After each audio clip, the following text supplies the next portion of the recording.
Tiempo bastante largo, así que vamos a ir abriendo nuestras Biblias en el libro de Apocalipsis. Estamos estudiando el libro del Apocalipsis o el libro de Revelaciones. Estamos en el capítulo 4.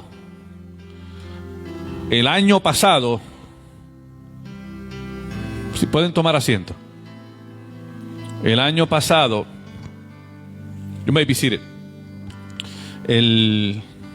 Estuvimos discutiendo con el capítulo 4 y nos quedamos en el versículo 5 de ese capítulo 4. Lo último que discutimos en diciembre fue el versículo 4 que decía: y alrededor del trono había 24 tronos, y vi sentados en los tronos a 24 ancianos, vestidos de ropas blancas, con coronas de oro en sus cabezas. Y hablamos de eso. Hablamos que los 24 ancianos son los 12 patriarcas y los 12 discípulos. Y nos quedamos ahí. Hoy vamos a continuar en el versículo 5. Que lo tenga, me dice amén.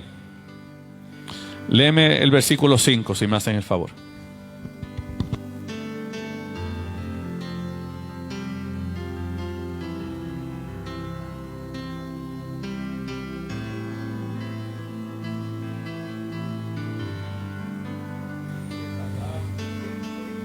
Ese es el Apocalipsis 4:5.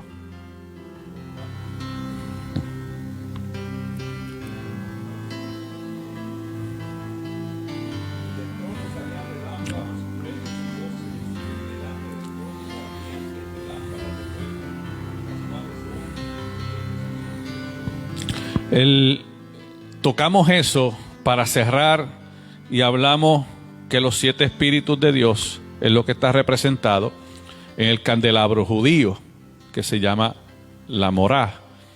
Y ya sabemos que representa el candelabro, representa la presencia de Dios. Y esos 7 espíritus es lo que dice el profeta Isaías en el capítulo 11, que dice: y reposará sobre él. Cuando habla de él se refiere al Mesías, el Espíritu de Jehová. Esto habla del Espíritu Santo de Dios. Y después continúa diciendo: espíritu de sabiduría, de inteligencia, de consejo, de poder, de conocimiento y de temor a Jehová. Esos son los 7 espíritus. Y hablamos que cuando presentamos el morá, si ustedes se fijan bien, el morá o el candelero o el candelabro judío tiene 7 velas, una en el centro, y esa del centro representa el Espíritu de Dios, el Espíritu Santo. Tiene 3 a la izquierda y 3 a la derecha, y ahí están divididos lo que es sabiduría, inteligencia y consejo. Y eso está hablando de conocimiento. Sabiduría, inteligencia y consejo van a un lado, y al otro lado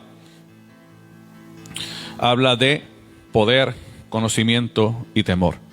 Y cuando habla de eso, habla de las cosas que nosotros dependemos de Dios. Unas cosas es lo que es de Dios, y otra es de las cuales nosotros dependemos de Dios. Y hablamos claramente que estos 7 espíritus solamente los tiene Jesucristo, no los tiene nadie más. Dios te da sabiduría si tú la pides, pero no te da el espíritu de sabiduría, porque el espíritu de sabiduría es la totalidad de la sabiduría. Eso solamente lo tiene Dios.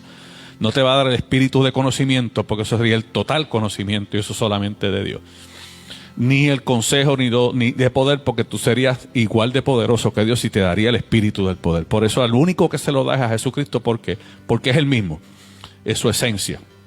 O sea, que en otras palabras, lo que hace es de lo que ya Él tiene a un Mesías, a un Cordero, a un Cristo, le está delegando en la tierra el mismo poder que Él tenía en el cielo. Y nos quedamos ahí. Hablamos del versículo del capítulo 9 de Isaías, que representa la función mesiánica, que dice: y el principado sobre su hombro, y se llamará su nombre admirable, consejero, Dios fuerte, Padre eterno y príncipe de paz. Y hablamos de eso.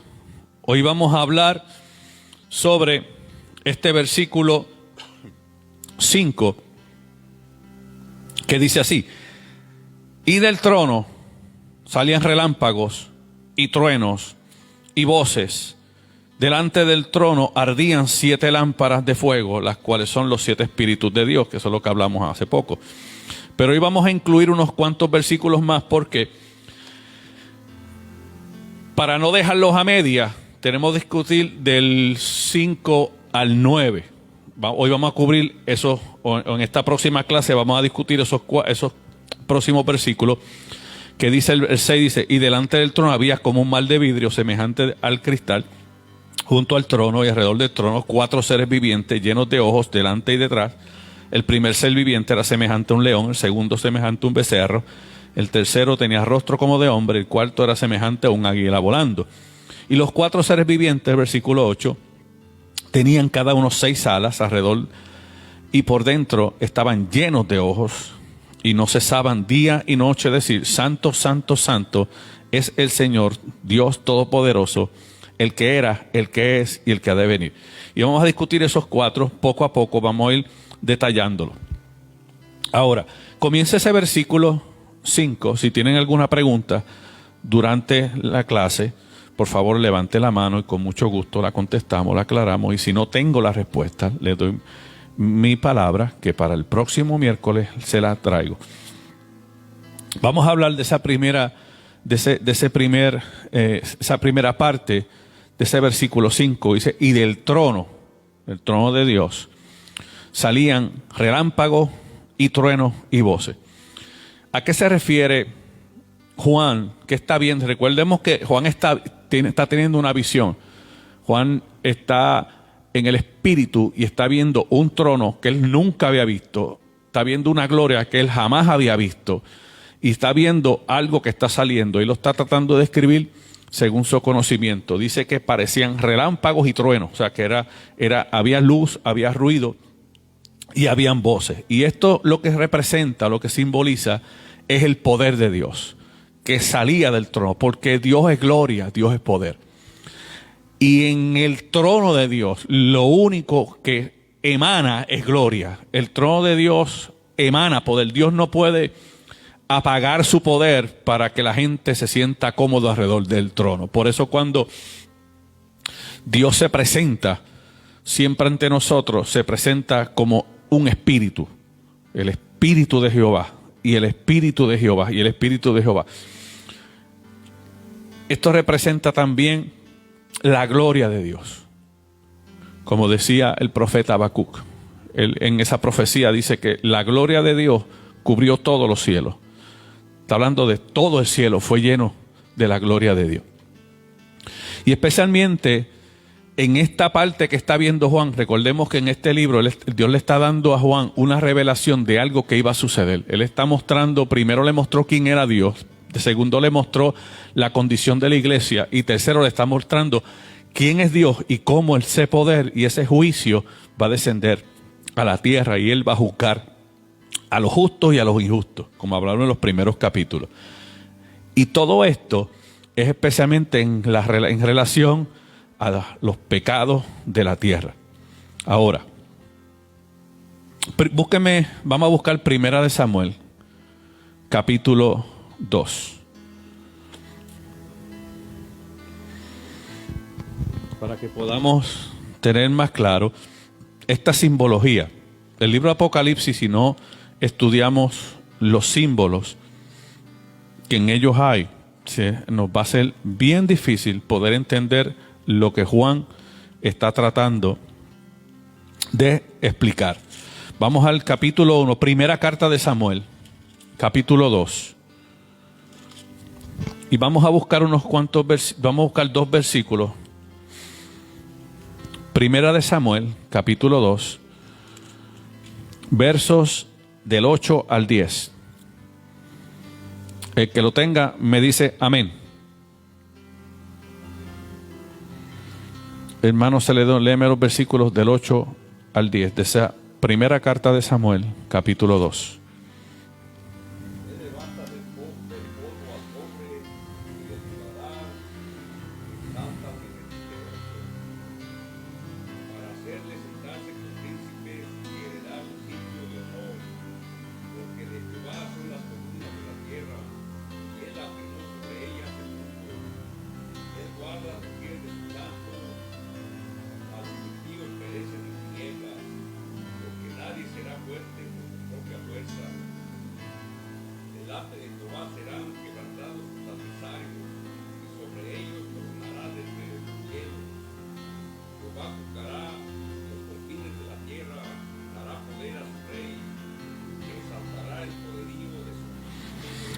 A esto es lo que se refiere esta simbología de truenos y relámpagos y la voz de Dios.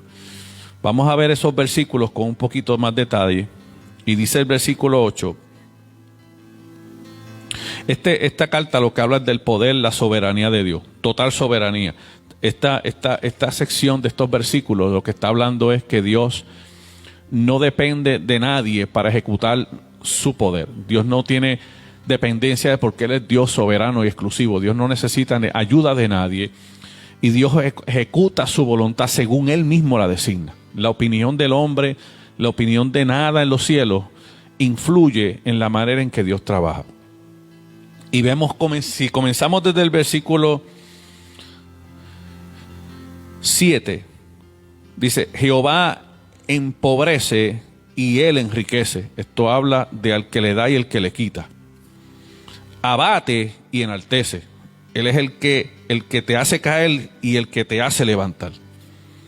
Y sigue diciendo: Él levanta del polvo al pobre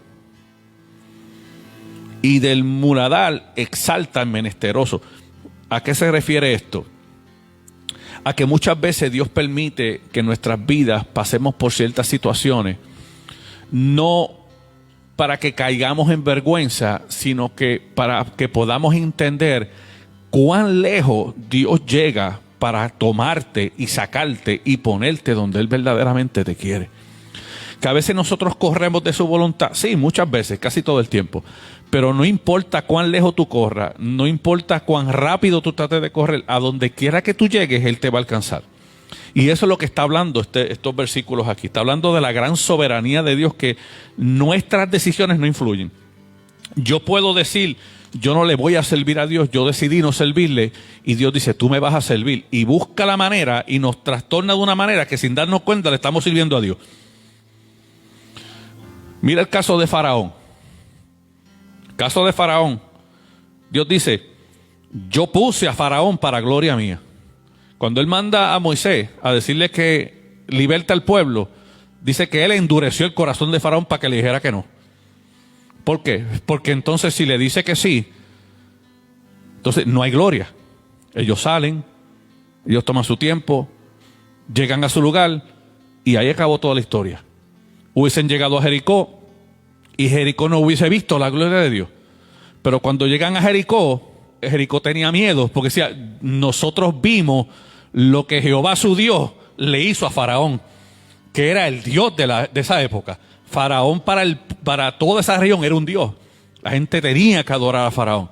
Y él lo que hizo fue que destruyó el Dios que ellos le estaban adorando. De esa manera es que Él se exalta. Por eso es que Él permite ciertas cosas. Y dice, versículo 8: Él levanta del polvo al pobre y del muladar exalta al menesteroso, para hacerle sentarse con príncipes y heredar un sitio de honor. Porque de Jehová son las columnas de la tierra. Y toqué este versículo, ¿por qué? Porque ahorita vamos a hablar del número 4.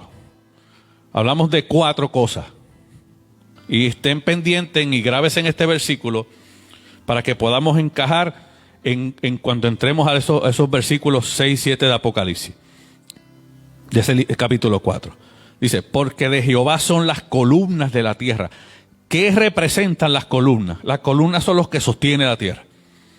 Él es el que sostiene la tierra. Cuando dice de Jehová son, no es que Jehová puso unas columnas, es que Él tiene el poder de mantener la tierra. Todo está bajo el poder de su mano o de su palabra. O sea que todo depende de Dios. Sigue. Y Él afirmó sobre ellas el mundo. ¿Sabe? Todo lo creado está sobre la voluntad de Dios. Habla de columna, habla de la voluntad, del poder de Dios. Y dice: Él guarda los pies de sus santos. Ahora, ¿a qué se refiere cuando dice de sus santos? Cuando habla de sus santos, habla de los escogidos.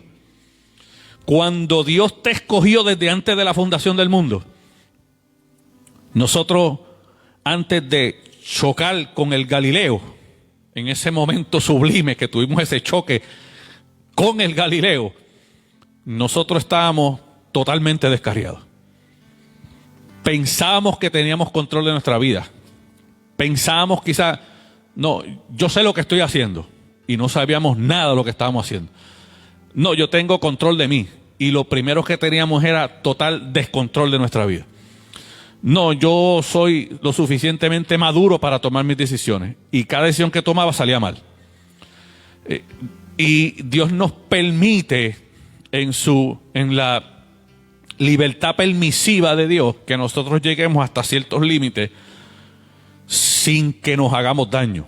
Por eso Él dice que Él guarda los pies de su santo. Él puede permitir que tú te caigas y te pele una rodilla, pero no va a permitir que tú te rompas un hueso. Es como los padres con los niños.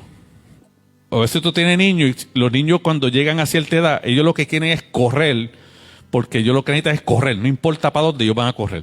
Y tú le dices, no te trepes ahí, se trepan ahí. Y no metas el dedo en el conector de corriente y van a ver por qué. Pero usted como padre siempre está con el ojo encima. Y le dice, ve al patio, quédate aquí. Y tú sabes que él va a cruzar, pero usted está por la ventana. Y cuando tú lo ves que tiene la intención de cruzar, ¿para dónde va? Vuelve acá. Así es Dios con nosotros. Dios a veces quizás nosotros pensamos, no, pues yo puedo hacer esto. Pero va a llegar un momento en que antes que tú te quebrantes un hueso, Él va a hacer algo que te evite llegar a hacer lo que estás haciendo. Él te va a detener antes que te haga daño, porque en su palabra, Él prometió que Él va a cuidar, dice que los guarda, los protege, los cuida, las pisadas, ese es el caminar de su santo. Mas los impíos perecen en tinieblas. El que está apartado de Dios, el que rechaza a Dios, el que aborrece lo bueno, ese está caminando en oscura. Ese camina y se tropieza con la sombra del mismo. Ese siempre está tropezando. Y dice, pero mucho cae este muchacho. Y cuando tú ves, es que está completamente alejado de Dios. Sigue diciendo, porque nadie será fuerte en su propia fuerza. Mira lo que está diciendo. No importa cuánto tú pienses que tú tienes control de todo. No, yo sé hacerlo. Tú no sabes hacer nada. Tú dependes de Dios para hacerlo. Y dice el verso 10. Delante de Jehová. Cuando dice delante, y ahora quiero que entremos ahí con mucho detalle. Dice delante de Jehová. Eso es en la presencia. Cada vez que usted vea en la Biblia que dice delante de Jehová, es ante sus ojos, ante su presencia. Serán quebrantados sus adversarios. Todos los que estuvieron en contra del pueblo de Israel terminaron quebrantados. Todos. No hubo uno. Un Goliat quería enfrentar al ejército de Israel porque él se confiaba en su fuerza. Era grande, tenía experiencia. ¿Y qué hizo Dios? Era más fácil para el hombre que Dios pusiera valor en el ejército de Israel y arrancaran todo. Pero eso verdaderamente no iba a glorificar a Dios. ¿Qué hizo Dios? Buscó uno mucho más pequeño, con mucha menos experiencia, sin la edad necesaria, completamente desequipado. Él era un soldado guerrero con experiencia y este era simplemente un pastorcito de ovejas. Pero en el pastorado, en el sometimiento que tenía David desde niño a su papá Isaí, él aprendió lo que era obediencia, confianza, fe. Y en ese proceso Dios lo fue entrenando sin darse cuenta. Él no sabía que algún día todo eso que Dios le dejó pasar en un campo solo con un puñadito de ovejas que estaban rechazadas, defendiéndolas del oso y del león, porque después se lo dice, cuando venía un oso o un león a robarse a una de mis ovejas, yo me le iba detrás. Mira qué cosa terrible. Y se la quitaba de la boca. Nadie hace eso. Él lo hacía. Y viene Dios y le envía al niño. Te voy a dar al más pequeño, al que todo el mundo está rechazando. Y se lo puso de frente. Y él, cuando lo vio, lo menospreció. Y dice, ¿tú crees que yo soy un perro que tú vienes contra mí con... tú eres un niño? ¿Qué es esto? Él se sintió ofendido. Esto es una ofensa. Pero David no se movía. David le dijo, Tú vienes contra mí con todo lo que tú piensas que te va a funcionar. Pero tú no estás viendo al que me trajo aquí. Tú no estás viendo al que me envió. Tú no estás viendo lo que yo estoy viendo. Y le dice, tú has provocado al Dios de los escuadrones de Israel. Pensaba que estaba hablando del ejército de Saúl. Y no era ese. El ejército de los cielos estaba ya airado. Y a eso es que se refiere en estos versículos. Cuando dice, delante se han levantado sus ejércitos, sobre ellos tronará desde los cielos. Esa es la ira de Dios. Tronará desde... Esto era lo que Juan escuchaba, que decía que parecía relámpagos y centellas y voces. Jehová juzgará los confines de la tierra. Dará poder a su rey y exaltará el poderío de su ungido. Aquí se refiere al Mesías. A esto, llevando esto en contexto a lo que estamos hablando, entendemos que en ese trono alto y sublime y santo, Dios está preparando un juicio que eventualmente, según vayamos avanzando en este estudio, vamos a ver cómo se va a ejecutar lo que conocemos como el gran juicio del trono blanco. Juan lo que está viendo es cómo se está preparando el trono de Dios. Éxodo 19:16 dice, y vosotros me seréis un reino de sacerdotes. Mira lo que está diciendo. Y gente santa. Volvemos otra vez al versículo 9 de primera de Samuel y dice, él guardará los pies de sus santos. No dice de los santos, dice de sus santos. Está hablando de un remanente que él tiene preservado, separado, aparte, para un trabajo en específico. Ese remanente, él va a ser Dios en su perfecta voluntad decretiva. Él va a asegurarse de que tú llegues al propósito. Y todo lo que se ponga en el medio va a quedar quebrantado. Todo el que trate de hacerte piedra de tropiezo va a terminar como gravilla de campo, hecho polvo. Él le va a pasar ese mismo. Divina del cielo, va a moler. Los va a hacer arena frente a tus ojos. ¿Para qué? Para que tu pie no tropiece con piedra alguna. Cuando vemos estos versículos, que a veces le pasamos por encima y los leemos y no los ponemos en el lugar correcto, entendemos de la manera en que Dios nos cuida a nosotros. Eso no significa que vas a ver piedras en el camino. Lo que Dios te está diciendo es que Él va a asegurarte que tú no tropieces con esa piedra. Eso no significa que tú vas a tener obstáculos. Eso es lo que significa que ese obstáculo no te va a detener a tú llegar al propósito. Dice, Jehová cumplirá su propósito en mí. Cuando vemos esto, entendemos que no hay nada que pueda suceder que impida, que atrase, que ponga un retraso en la voluntad de Dios. Eso jamás va a suceder. Y es en Éxodo 19:16 dice, y vosotros me seréis un reino de sacerdotes. No está hablando de un reino, está hablando de reinado. Nadie verá al Señor. Y cuando entremos en su presencia, entonces seremos sacerdotes ante Él. Dice, estas son las palabras que dirá a los hijos de Israel. Esa es una promesa que Dios le da a Israel. Salmo 97. Búsquenlo rapidito conmigo. Queremos abundar en estos primeros versículos porque no quiero que nos quedemos con ninguna duda. Y la Biblia, acuérdense que cuando empezamos a estudiar el Apocalipsis, yo les dije que el Apocalipsis es el completo del Viejo y el Nuevo Testamento resumido en 22 capítulos. Toda la historia cristiana desde Génesis termina en Apocalipsis. Pero el libro de Apocalipsis lo que hace es que todo te muestra cómo todo eso se estaba cumpliendo. ¿Para qué? Para el propósito de Dios. El libro de Apocalipsis no es un libro que te debe implantar temor. Es un libro que te debe implantar confianza y paz. Porque sabemos que el Dios de toda gracia es el que está contigo. Salmo 97. Comenzamos con el versículo 1 y dice, mira cómo empieza. Jehová reina. Ese es el comienzo y hace un punto y coma. O sea que ese Jehová reina está completamente por encima de todo lo demás que se va a decir. Dice, regocíjese la tierra. Alégresen las muchas costas.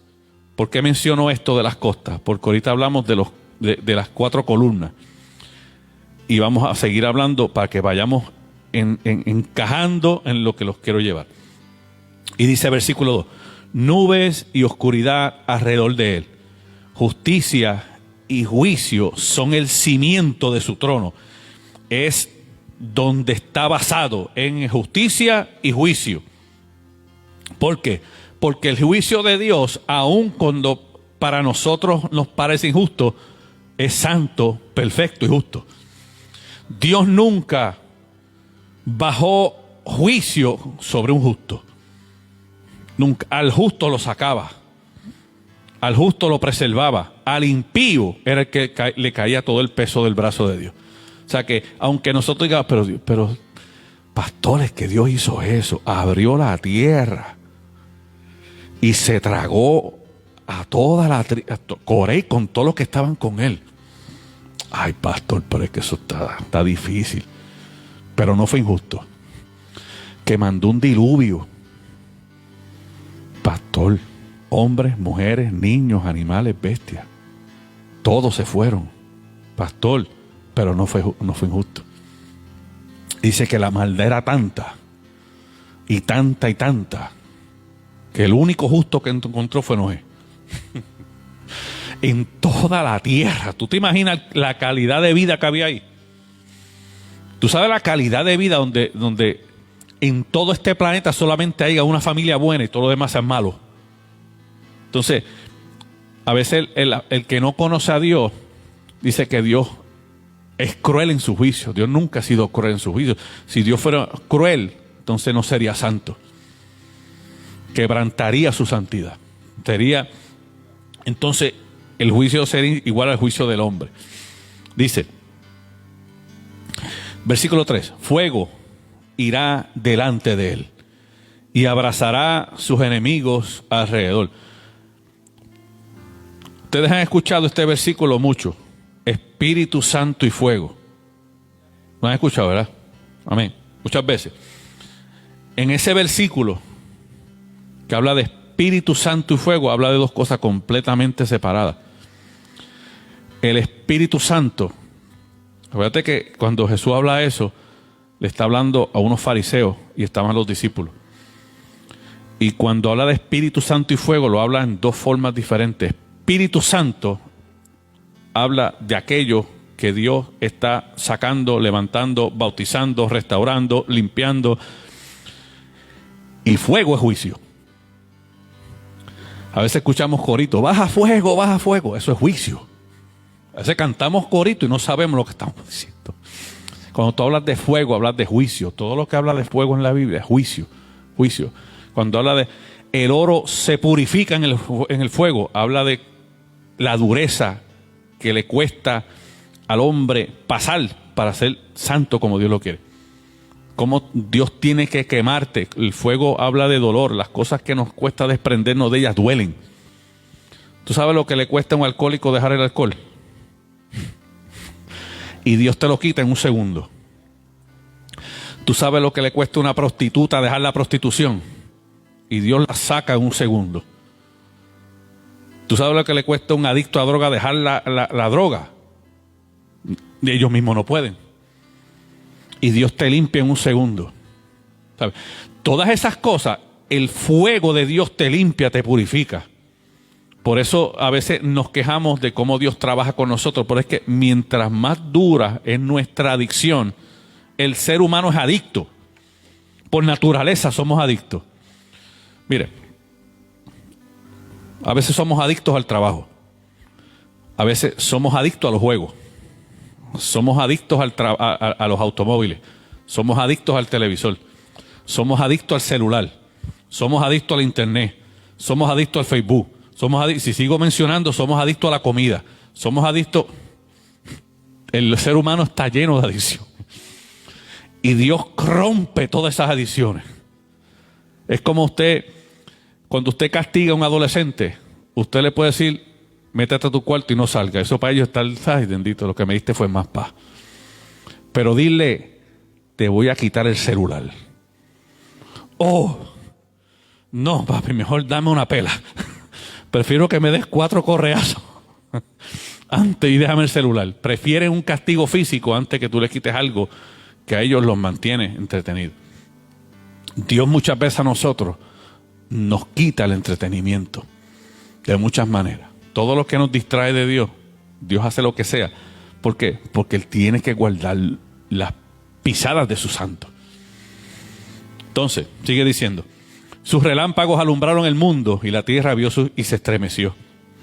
Los montes se derritieron como cera delante de Jehová, delante del Señor de toda la tierra. Los cielos anunciaron su justicia y todos los pueblos vieron su gloria. Avergüéncese todos los que sirven a las imágenes de talla y los que se glorían en los ídolos. Póstresen a él todos los dioses, dice. Entonces, volvemos a Apocalipsis capítulo 4. Y ahora vamos a entrar en otro punto importante. Hablamos del trono. Ahora vamos a hablar del mar y de sus 4 seres vivientes.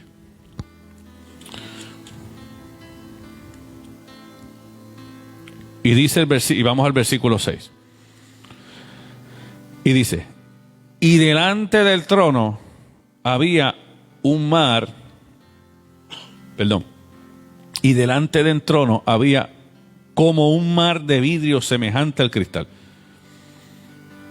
Y junto al trono y alrededor del trono, 4 seres vivientes llenos de ojos delante y detrás. Ahora, para poder entender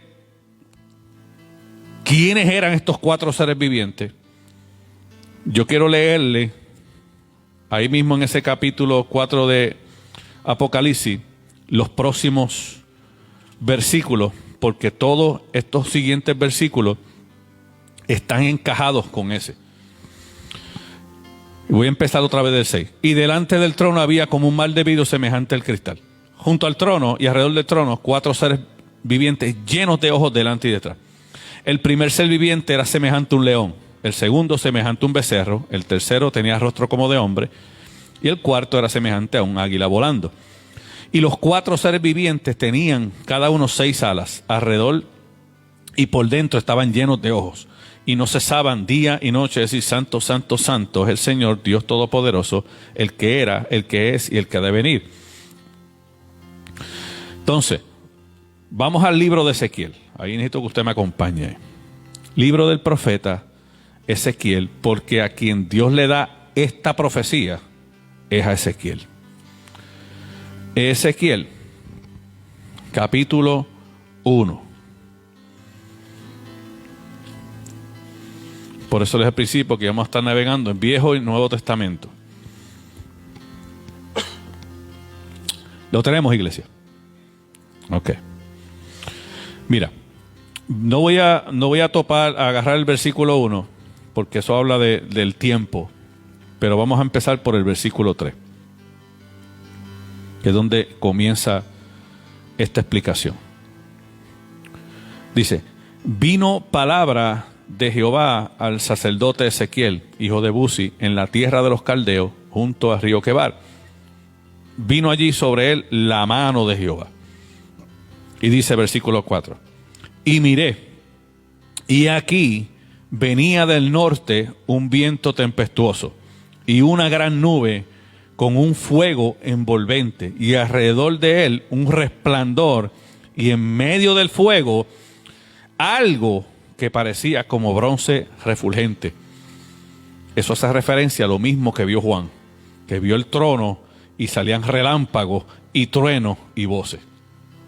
Y dice, y en medio de ella la figura de 4 seres vivientes. Son estos 4 seres vivientes que estamos hablando en Apocalipsis. Y esta era su apariencia.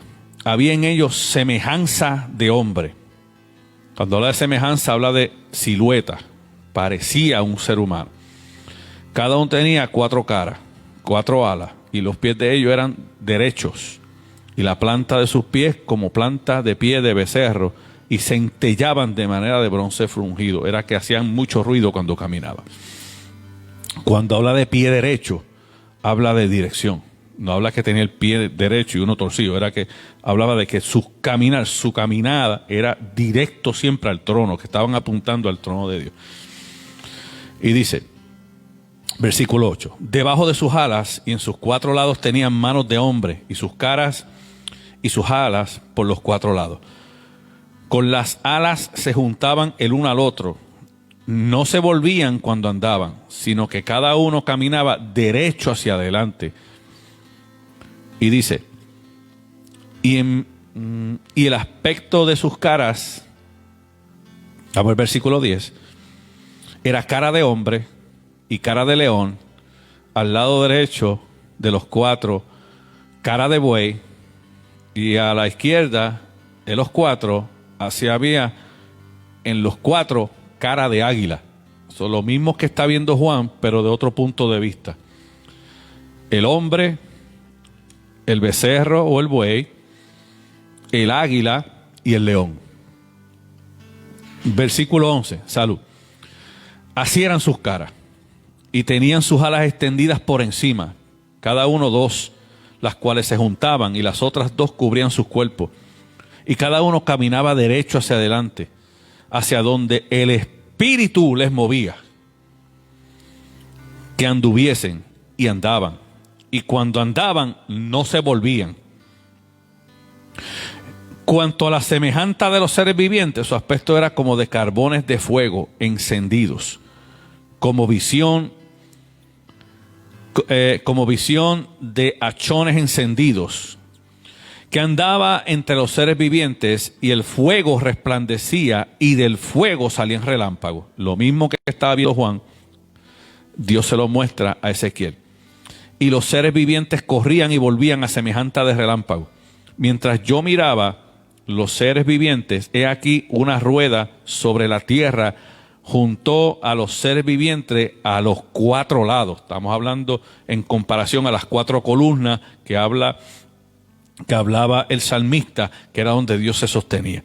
Dice, el aspecto de las ruedas, su obra era semejante al color del crisólito, y las 4 tenían una misma semejanza. Su apariencia y su obra eran como ruedas en medio de ruedas. Cuando andaban se movían hacia los 4 costados, y no se volvían cuando andaban. Y sus aros eran altos y espantosos, y llenos de ojos alrededor de los 4. Y cuando los seres vivientes andaban, las ruedas andaban junto con ellos. Y cuando los seres vivientes se levantaban, de la tierra las ruedas se levantaban, hacia donde el Espíritu les movía que anduviesen. Andaban. Hacia donde les movía el Espíritu que anduviesen. Y las ruedas también se levantaban tras ellos, porque el Espíritu de los seres vivientes estaba en las ruedas. Dice el versículo 21. Cuando ellos andaban, andaban ellas. Cuando ellos se paraban ellas. Asimismo, cuando se levantaban de la tierra, las ruedas se levantaban tras ellos, porque el Espíritu de los seres estaban en las ruedas. Sobre las cabezas de los seres vivientes aparecía una expansión a manera de cristal maravilloso, extendido encima sobre sus cabezas. Y debajo de la expansión, las alas de ellos estaban derechas, extendiéndose hacia la otra. Y cada uno tenía 2 alas que cubrían su cuerpo. Y oí el sonido de sus alas cuando andaban, como sonido de muchas aguas, como la voz del Omnipotente. Está describiendo de la manera en que él escuchaba la voz de Dios. Como ruido de muchedumbre, como el ruido de un ejército. Cuando se paraban, bajaban sus alas. Y cuando se paraban y bajaban sus alas, se oía una voz de arriba de la expansión que había sobre sus cabezas. Y sobre la expansión que había sobre sus cabezas se veía la figura de un trono que parecía de piedra de zafiro. Y sobre la figura del trono había una semejanza que parecía de hombre sentado sobre él. Y vi apariencia como de bronce refulgente, como apariencia de fuego dentro de ella y de alrededor. Desde el aspecto de sus lomos para arriba, desde sus lomos para abajo, vi que parecía como fuego y que tenía resplandor alrededor. Como parece el arco iris que está en las nubes el día que llueve, así será, así era el resplandor de alrededor. Él está hablando de cómo Dios le muestra ese lugar de gloria, del trono, del juicio, el mismo que le está mostrando a Juan. Lo vemos en el Antiguo Testamento, lo vemos en el Nuevo Testamento. En el Antiguo Testamento él estaba juzgando al pueblo de Israel, que siempre estaba en rebeldía, siempre estaba padecía de idolatría, tenía esa debilidad con la idolatría. Yo siempre he dicho que el ser humano necesita adorar algo. Desde la creación, el hombre necesita adorar algo. Si tú no tienes a quien que adorar, tú te adoras a ti mismo. A alguien tienes que adorar. A ver, si tú no adoras a un artista, adoras a un cantante, adoras una ropa, adoras algo. Si no, te adoras tú. Qué lindo yo canto, qué lindo yo visto, qué lindo yo, qué bien me veo. Yo tengo este pelo hermoso, es que me veo tan bien que no me puedo imaginar de otra forma. Algo tenemos que adorar. Eso le pasó al pueblo de Israel. No hizo más que Moisés subir y ellos rápido no tenían a quién adorar. Ellos pensaban que se había ido Dios con Moisés, lo había dejado solo. Entonces le hablan al sacerdote Aarón y le dice, tienes que buscarnos algo que tenemos que adorar a alguien. Pero Aarón, como se dejó llevar por la presión de grupo, en vez de decirle, no, pues mire para arriba, para el monte y póngase a adorar a Dios, que es lo que tiene que hacer. Dijo, pues, ¿qué usted quiere que yo haga? Pues haznos algo para adorar. Hicieron un becerro. Termina la gente adorando algo. En Babel ocurre lo mismo. Llega a un punto en que ellos querían llegar al cielo de Dios. Empiezan a construir una torre. Queremos llegar a donde está el Altísimo. ¿Y qué hace? ¿Qué tiene que hacer Dios? Confundirlos. Los enredó, los puso a hablar a todos diferentes. Pero nadie se entendía. Porque donde no hay entendimiento, no hay unidad. Y a veces en las iglesias el enemigo trastorna el entendimiento del pueblo. Porque donde no hay entendimiento, no hay unidad. Entonces, ¿qué dice la palabra? Pide sabiduría, que al que le pida se le dará en abundancia. Tú pides sabiduría y el entendimiento te vuelve. Y eso es lo que nos pasa a nosotros. Y cuando vemos este versículo, dice, y sobre las cabezas de los serpientes aparecía una expansión de madera, un cristal maravilloso. Está hablando de la santidad de Dios. Está describiendo el trono. No es que había literalmente un mar de cristal, un pedazo de cristal, de vidrio. El que lo está mirando, de lo limpio, lo cristalino, lo puro. Ahí no había contaminación, no había ni un sucio en ese cristal, no había ni una mancha de agua, no había nada, ni Windex limpiaba eso también. Eso estaba completamente libre de toda impureza. Está hablando de santidad. Está describiendo el trono de Dios. Y en ese libro de Ezequiel capítulo 1, ya vimos lo que son los 4 seres vivientes. Ahora, vamos a brincar al libro de Ezequiel capítulo 10. Que este capítulo 10 de Ezequiel nos explica con un poco más de detalle.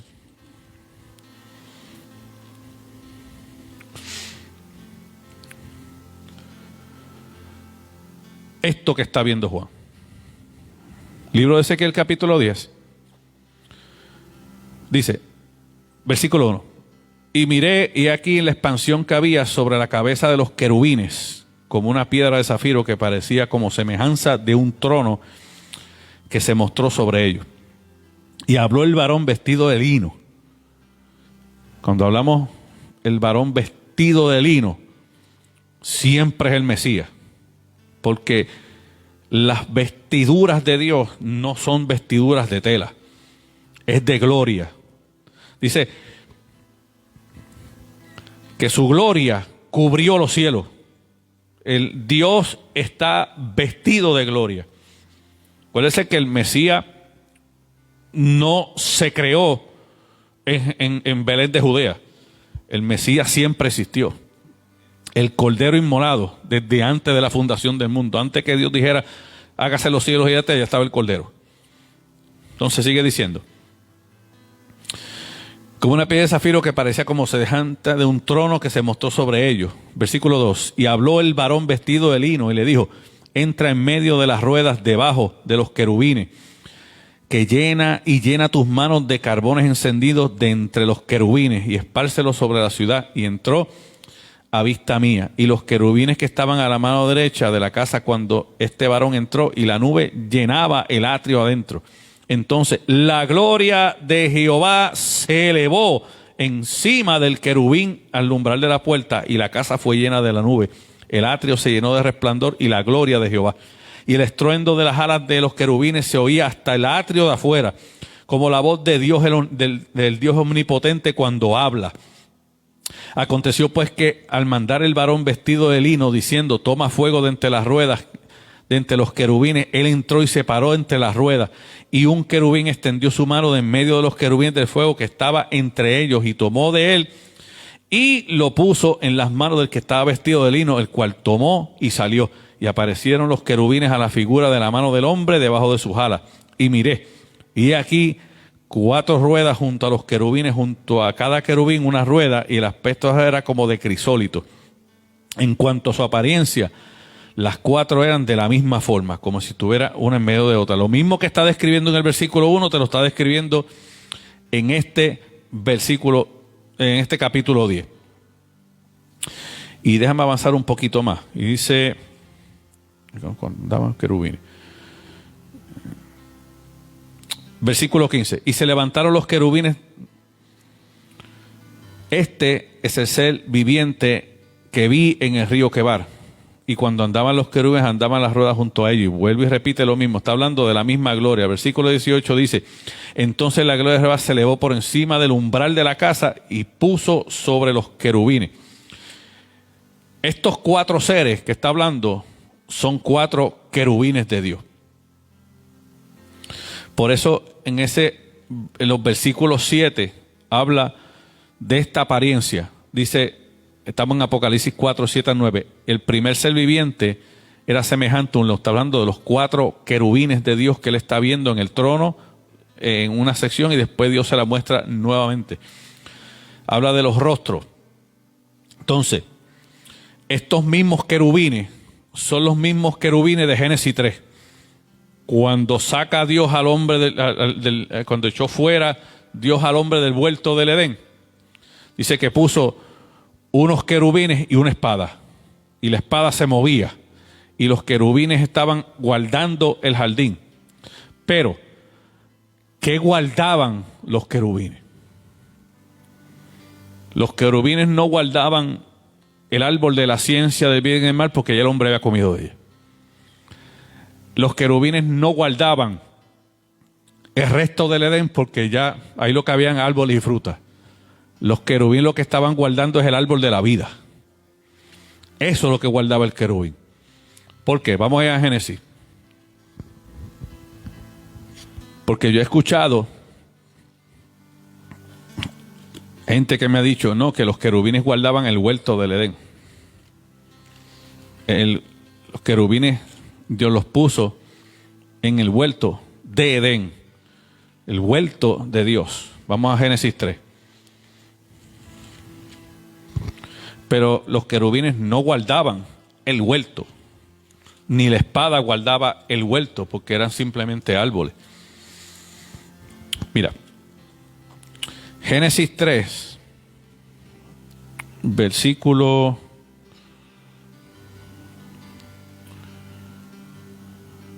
23. Dice, estamos en Génesis 3, 23.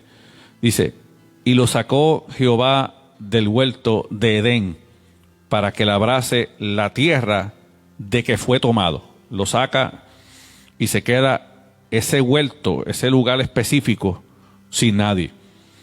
Versículo 24. Echó pues fuera al hombre y puso al oriente del huerto de Edén querubines. Y una espada encendida que se revolvía por todos los lados para guardar el camino del árbol de la vida. Eso es lo que guardaban los querubines.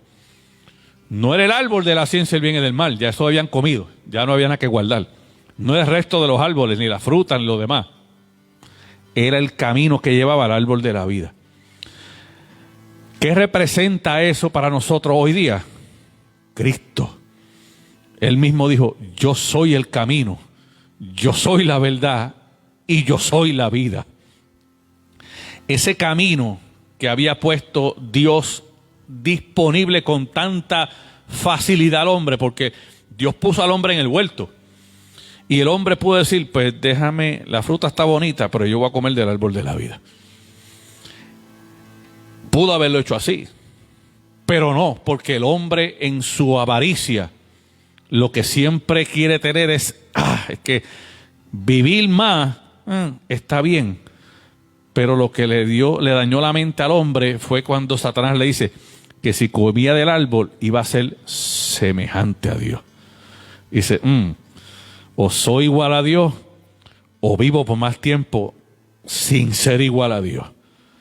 Y él tomó siempre la mala decisión de tratar de ser igual a Dios, pero lo único que hizo fue salir de la voluntad de Dios. Entró en la desobediencia.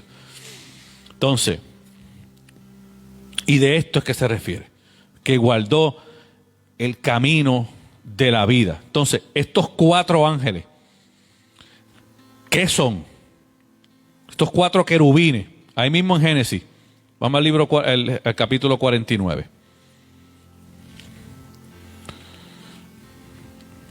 Capítulo 49 de Génesis. ¿Qué representan estos 4 símbolos que ve Juan representados en esos 4 querubines? ¿Qué representan estos 4 querubines que vio Ezequiel, que le mostró en el Antiguo Testamento? Génesis 49. Vamos a empezar por el león. El león siempre representa la fuerza. Siempre. La fuerza. Génesis 49. Versículo 9 y 10. Dice así. Cachorro de león, Judá, de la presa subiste, hijo mío. Se encorvó, se echó como león. Así como león viejo, ¿quién lo despertará? No será quitado el cetro de Judá, ni el legislador de entre sus pies, hasta que venga Silo, y a él se congregarán los pueblos. ¿Qué significa Silo? Érime un favor, chequéame en la puerta.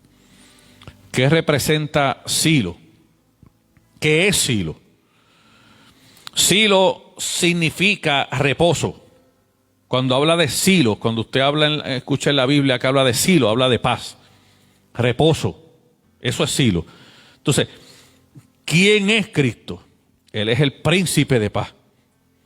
¿Qué es el Espíritu Santo? Nuestro consolador.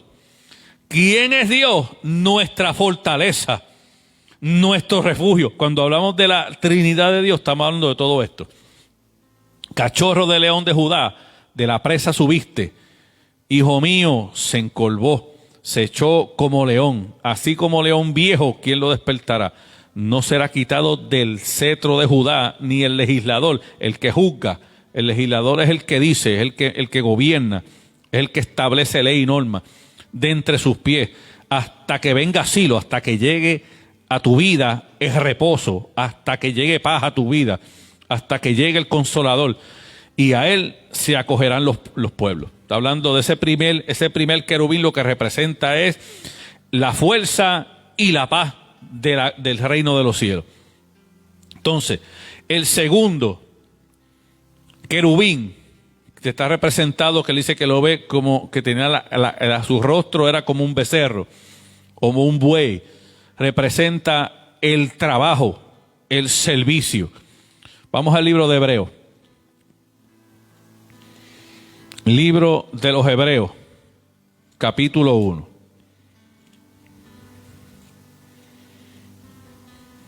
Libro de Hebreos, capítulo 1.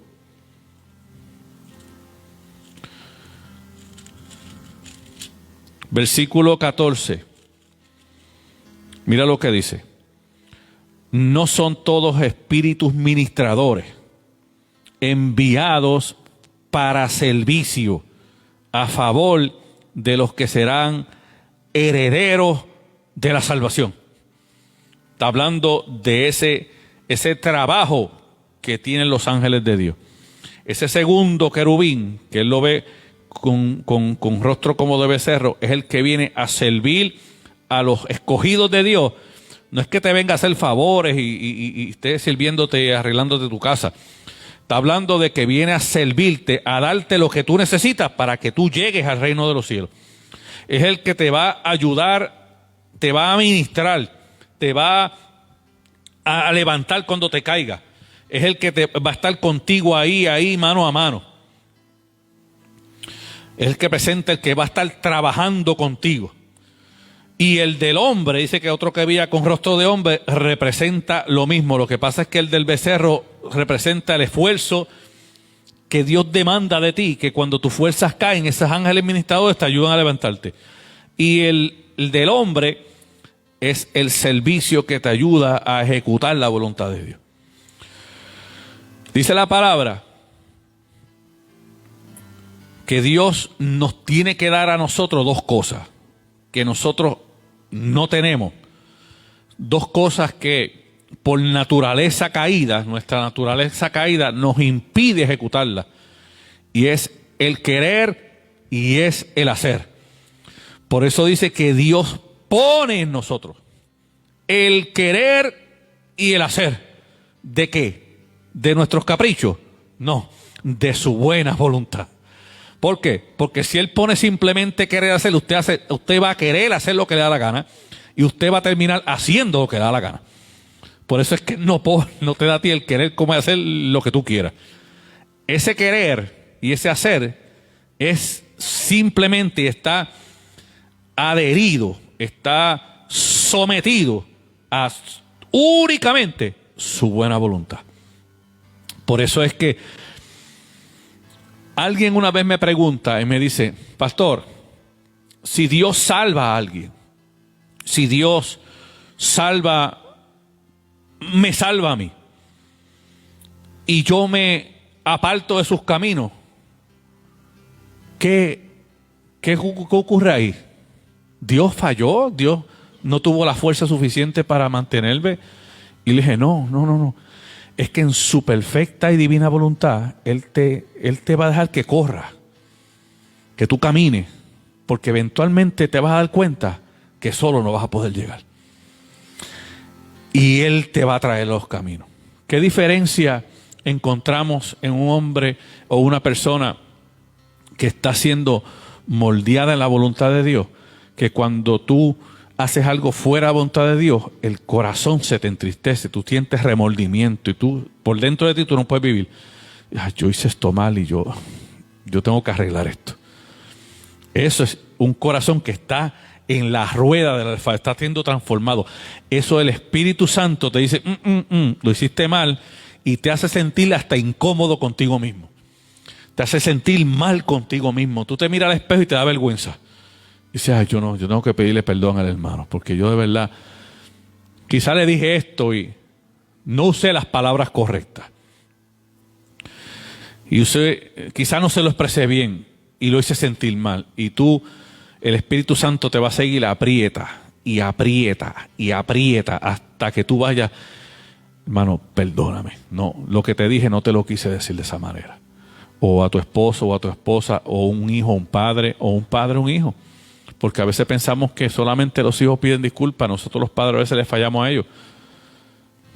Y como cristianos tenemos que decirle, mira, yo quizá te regañé y te lo merecía, pero no lo hice de la forma correcta. Y discúlpame, pero lo hiciste mal, ¿sabes? No le quitamos la consecuencia, pero también si se nos fue la mano, tenemos que ser tan justos como Dios es con nosotros. La justicia es una, no hay dos justicias, es una, y es la justicia de Dios. Entonces el becerro representa al el trabajo y el hombre representa al que ejecuta la voluntad de Dios. Y con esto vamos a dejarlo, no nos va a dar tiempo a cubrir más. Vamos al libro de Génesis capítulo 23 y vamos a ver algo aquí, que es lo que vemos representado a ese ángel ejecutando la voluntad de Dios. Y es el caso que todos conocemos de Jacob. Jacob pelea con el ángel y lo vemos y hay hasta coritos bien bonitos que hablan de eso. Y ángeles bajaban y ángeles subían, y todo el mundo se goza, pero la historia detrás de ese ángel es lo que hablaba el salmista en el salmo que leímos, que él no dejará que los pies de sus santos resbalen, porque Jacob estaba a punto de resbalar. Él había resbalado y no se había enderezado. Estamos en Génesis 23.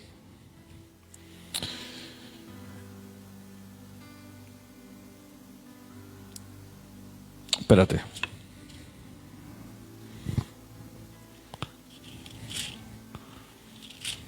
Me fui por aquí. Más adelante.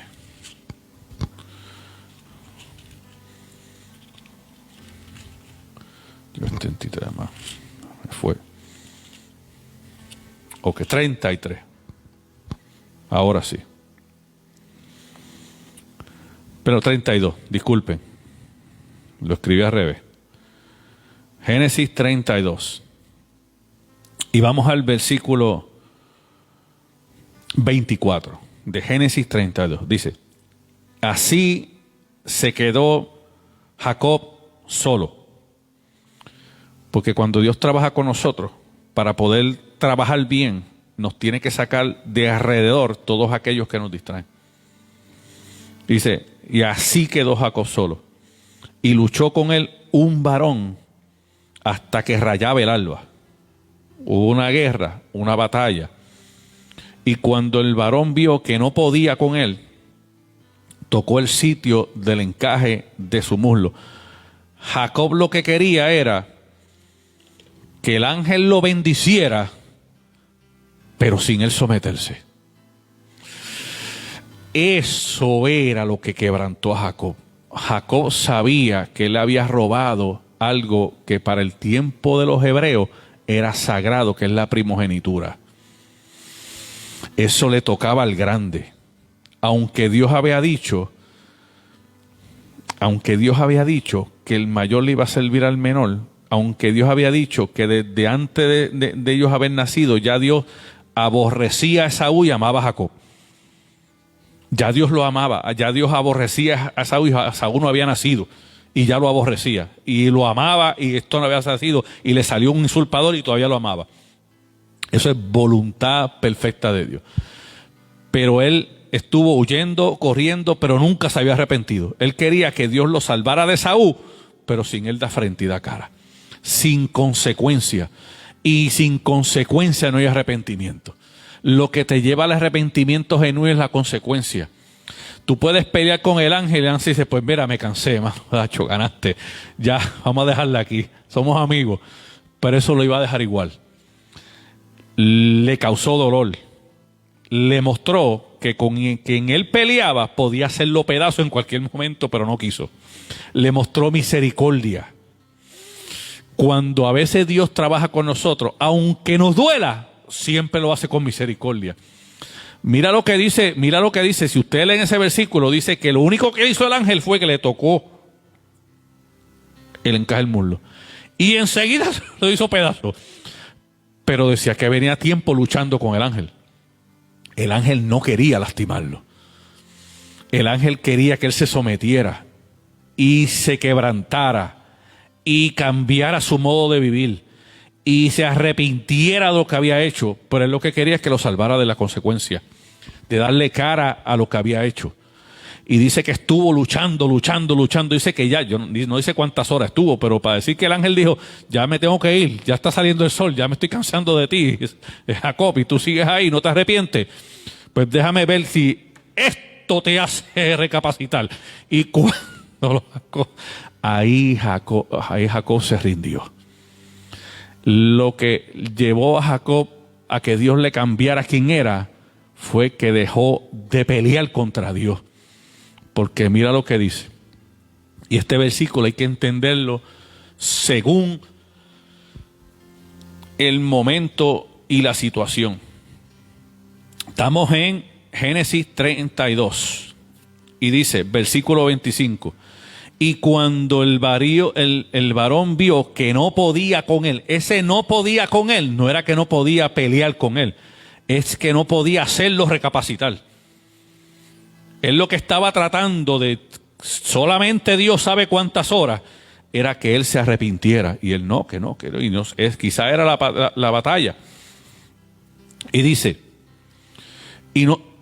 entonces tocó en el sitio del encaje de su muslo y se desconyuntó. Lo que hizo fue tocarlo con el dedo y le hizo pedazo el encaje del muslo, que es donde está la cadera. Le sacó la cadera de sitio. ¿Tú sabes cómo duele eso? Le sacó la cadera de sitio. Y cuando le saca la cadera de sitio, dice, desconyuntó el muslo de Jacob mientras con él luchaba. Y dijo, déjame porque ya raya el alba. Y Jacob le respondió, no te dejaré si no me bendice. Él estaba hablando de que él quería algo del ángel. Y el varón le dijo, ¿cuál es tu nombre? Y ahí, al decirle cuál es tu nombre, lo que hizo fue que lo confrontó con él mismo. Le puso de frente al espejo. ¿Quién eres tú? ¿Qué es lo que a ti te duele tanto? ¿Qué es lo que te cuesta arrepentirte? ¿Quién eres tú? ¿A quién tú miras en el espejo cada mañana que te molesta tanto, pero a la misma vez te cuesta trabajo dejarlo? ¿Quién eres tú? ¿Qué hay en ti que tú quieres cambiar, pero no tienes la fuerza de hacerlo? Y lo confronta. Y él se acuerda. Yo les robé la primogenitura, me dejé engañar por mi mamá. No debía haberlo hecho. Y después me fui huyendo. Y nunca se la devolví. Engañé a mi padre en el hecho de muerte. Eso es para un hebreo. Eso era humillante. Él lo que tenía era la vergüenza. Dice, pues mira, como has peleado, ahora ganaste. Porque ahora me dejaste saber lo que yo quería que tú admitieras. Y le cambió el nombre. Ahora no será más llamado tu nombre Jacob. De aquí para adelante yo voy a cambiar eso que tú ves. Ya no vas a ser más ladrón. Ya no vas a ser más usurpador. Y le enseñó misericordia. En medio del dolor, porque él estaba doliendo la cadera. Le enseña misericordia, lo cambia, lo transforma. Lo hace verse de la manera en que Dios lo veía. Al principio, cuando dijo, desde el vientre de su madre te amé. Y a tu hermano lo aborrecía, pero a ti te amé. Le mostró amor en medio del dolor. Con disciplina, con castigo, porque estaba peleando. No se la dio de gratis. Lo hizo que él peleara hasta que se rindió. Y el ángel pudo haberle hecho eso antes. Pero como Dios trabaja con nosotros de una manera diferente, cada uno, a Jacob, él le dio el tiempo que se arrepintiera, pero no se arrepintió. Y no fue hasta que cayó en el dolor, la consecuencia, hasta que Dios lo quebranta, ahí entonces él entendía que no podía. Y le dice, no te voy a dejar ir, no te voy a dejar ir. Él estaba aferrado a Dios, pero le faltaba arrepentimiento. Y cuando él termine ese proceso, entonces es que Dios trabaja con él de una manera completa. Le limpia la conciencia, le saca de su corazón la culpa, le saca todo ese recuerdo, ese sentimiento de culpabilidad que no fue él, fue su mamá. Él no quería hacerlo, la mamá lo obligó. Le dijo, le van a dar todo a tu hermano y te van a dejar a ti sin nada y tú eres mi niño amado. La mamá quería más a Jacobo que al otro, porque el otro era más independiente, el otro era cazador, el otro era jovial, todo el mundo quería al otro y este era el niño de mami. El niño de mami. Entonces a este lo quería más. Y eso fue lo que hizo a la mamá, hacer que él cayera en ese engaño. Y engañó a su padre en el hecho de muerte. Él estaba quizá ignorante, quizá él tenía miedo a la mamá y en esa influencia cayó. Todo eso el ángel se lo borra y le dice, ya ese nombre, ese ya no vas a ser tú. De ahora en adelante tu nombre será Israel. Y le cambió el nombre de un nombre nuevo. Lo hizo nuevo. Le devolvió la vida que él no tenía. Y cuando lo ve de esa manera, entonces, ahí vemos cuando entonces Dios comienza a trabajar con él. Entonces le dice, versículo 29. Porque en versículo 20 dice, el varón le dijo, no dirá más tu nombre Jacob,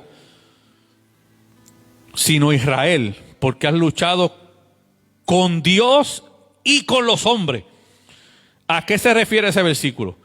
Al que él luchó con Dios en el aspecto de que él trató todo lo que pudo para que Dios hiciera lo que él quería que hiciera. Y sabe que esa la perdió. Y contra los hombres era con la humanidad que había en él. Esa la venció. Él no le torció el brazo a Dios. Dios siguió haciendo su voluntad, pero lo tuvo que quebrantar. Y en medio del quebranto él aprendió sometimiento y aprendió a amar a Dios por lo que Dios es. Entonces dice, 29, entonces Jacob le preguntó y dijo, declárame ahora tu nombre. Y el varón respondió, ¿por qué me preguntas mi nombre? Y ahí lo bendijo. ¿Por qué el ángel no le declara su nombre? Hay ciertas versiones. Hay una versión que dice que él era un querubín y los querubines no tienen nombre. Esa es una versión. La Biblia no lo especifica. O sea que yo no puedo decir que eso es. Por juicio, por cuestiones de seriedad bíblica. No puedo decir esto es lo que dice porque la Biblia no lo dice. Y si no lo dice la Biblia, yo tampoco lo digo. Pero hay ciertos estudiosos, eruditos de la Escritura, que han estudiado y dicen que esa parte es porque los querubines no tienen nombre. Solamente se conoce a Miguel y a Gabriel, porque Dios los hace mencionar. Pero los querubines ninguno. Y entonces, otra versión, otro estudioso dice que es porque él está diciendo, si tú me conoces, ¿para qué me preguntas mi nombre? Porque él le dice, porque usan la parte del versículo cuando dice, luchaste contra Dios y venciste. Dice, yo soy Dios. Y tú me conoces, ¿para qué me preguntas mi nombre que ya tú lo sabes? Son dos versiones, pero para no pecar, yo no puedo decir que la Biblia dice o es así o no. Pero las dos hacen cierto sentido. Amén. Entonces, vamos a dejarlo ahí, porque no nos va a dar tiempo. El otro es el águila, que habla de la rapidez y la diligencia. El Dios que nunca se tarda. Y eso lo vamos a discutir. Es más, vamos rapidito. Libro de Daniel, capítulo 9. Este es bien sencillo. Daniel 9, versículos 21 y 22 dicen, aún está hablando en oración cuando el varón Gabriel, el ángel Gabriel, a quien había visto en la visión al principio volando con presteza. Esa palabra presteza lo que significa es la cualidad de hacer algo rápido y sin demora, algo diligente, algo que lo hace exactamente como se le dijo y sin tardanza. Y vino a mí como a la hora del sacrificio de la tarde y me hizo entender, versículo 22, y me hizo entender y habló conmigo diciendo, Daniel, ahora he salido para darte sabiduría y entendimiento. Y esto habla de presteza. La presteza es la que habla Juan capítulo 7 cuando Jesús le dice, mi tiempo aún no ha llegado, mas vuestro tiempo siempre está presto. Dice, todavía no es la hora de yo hacerlo y tú quieres que lo haga rápido. Esa presteza es que cuando nosotros le pedimos a Dios queremos que nos haga ahora. Dios, te voy a hacer una oración y quiero ver mi milagro mañana. Mañana, porque es que no puedo esperar el miércoles. Tiene que ser mañana. Y no puedo esperar 2 días porque esto urge. Entonces, no entendemos que el tiempo de Dios es perfecto.